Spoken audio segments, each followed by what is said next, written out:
পারস্যের দিগ্বিজয়ী বাদশাহ হারুন ও রশিদ তার বিশাল সৈন্যবাহিনী নিয়ে বীর দর্পে প্রাসাদে ফিরছিলেন।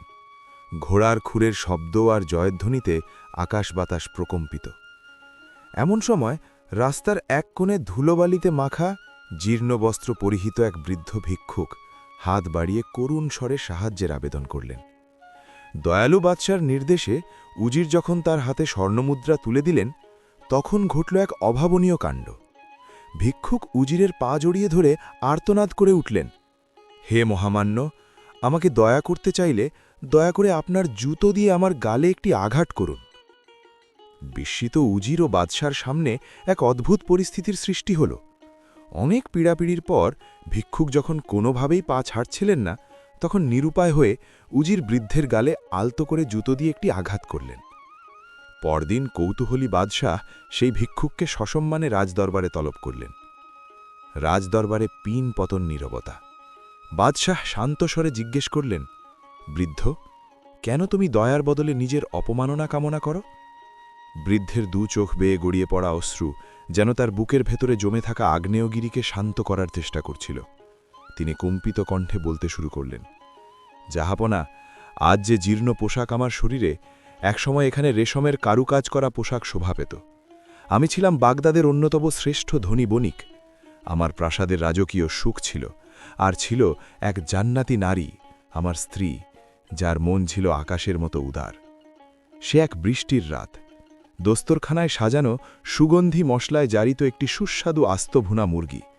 দম্পতি যখন আহারে বসবেন, ঠিক তখনই দরজায় কড়া নাড়ার শব্দ।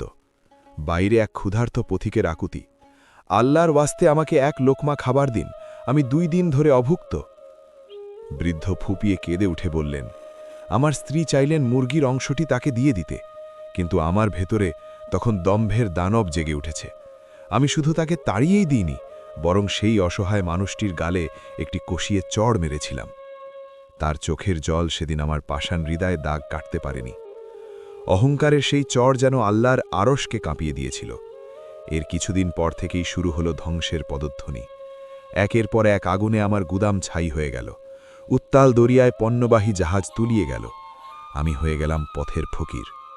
ক্ষুধার জ্বালায় আমার প্রিয়তমা স্ত্রীকে মুক্ত করে দিতে বাধ্য হলাম। গল্পের সবচেয়ে নিদারুণ অংশটি এখনও বাকি, জাহাপনা। বহু বছর পর ক্ষুধার তাড়নায় একদিন এক প্রাসাদের সিংহদ্বারে দাঁড়িয়ে হাত পাতলাম। সেই বাড়ির মহিয়সী মালকিন আমাকে দেখে পর্দার আড়াল থেকে ফুপিয়ে কেঁদে উঠলেন। তার বর্তমান স্বামী এগিয়ে এসে যখন কান্নার কারণ জানতে চাইলেন, তিনি বললেন, হে আমার স্বামী, আজ আমাদের দরজায় যে ভিক্ষুকটি দাঁড়িয়ে, তিনি আমার প্রাক্তন স্বামী। আর আজ তার এই হাল দেখে আমার সেই দিনের কথা মনে পড়ছে, যেদিন তিনি এক অভুক্ত মানুষকে চড় মেরে তাড়িয়ে দিয়েছিলেন।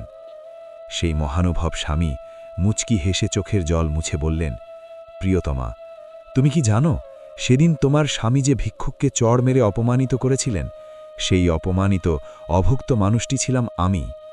আল্লাহ আজ আমাকে সেই দম্ভের রাজত্ব দিয়েছেন, আর তাকে পাঠিয়েছেন ভিক্ষার ঝুলি নিয়ে। বৃদ্ধ ভিক্ষুক রাজদরবারের মেঝেতে লুটিয়ে পড়ে বললেন, মহারাজ, যে হাত দিয়ে আমি নিরপরাধ মানুষকে অপমান করেছিলাম, সেই হাত আর সেই গালকে আমি প্রতিদিন ঘৃণা করি। এই জুতোর বাড়ি কোনো শাস্তি নয়, এ হলো আমার অহংকারের সমাধি। আমি চাই কবরে যাওয়ার আগে আমার এই নাফসের, অর্থাৎ অহম্মিকার দম্ভ ধুলোয় মিশে যাক। বাদশাহ হারুন ও রশিদ স্তব্ধ হয়ে গেলেন। তার চোখ থেকেও ঝরল কয়েক ফোঁটার অশ্রু। তিনি অনুধাবন করলেন, ক্ষমতা আর সম্পদ আল্লাহ পক্ষ থেকে এক বিশাল পরীক্ষা মাত্র। তিনি সেই বৃদ্ধের আজীবন ভরণপোষণের ব্যবস্থা করলেন এবং প্রাসাদের দেয়ালে লিখে রাখলেন, অসহায়ের চোখের জল যেন কখনো তোমার পতনের কারণ না হয়, কারণ ভাঙা হৃদয়ের আর্তনাদ সরাসরি আরশে আজিমে গিয়ে পৌঁছায়।